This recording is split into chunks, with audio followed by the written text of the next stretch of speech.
In the North Pole, where snowflakes danced in the air, lived Santa and Mrs. Claus, a duo so rare. But one Christmas Eve, a commotion so grand, Santa overslept, his hat still in hand.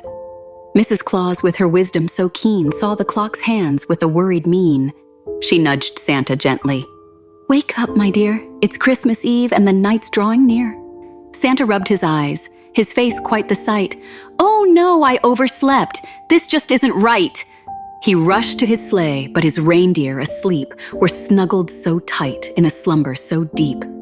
Mrs. Claus stepped in, her spirit so bold, she donned Santa's suit, her heart all afold.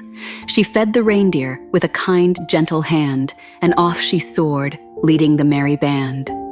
Through the starlit sky, Mrs. Claus took flight, delivering gifts through the tranquil night. She giggled and chuckled, her laughter so bright, as she guided the sleigh with all of her might. The children awoke to a surprise so grand, for Mrs. Claus was there, gifts in her hand.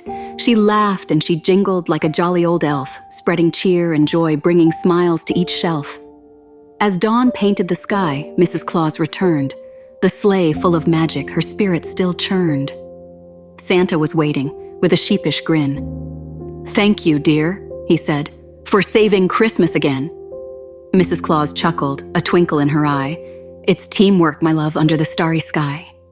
They hugged and they laughed, their hearts full of glee, for together they'd saved Christmas beneath the Christmas tree.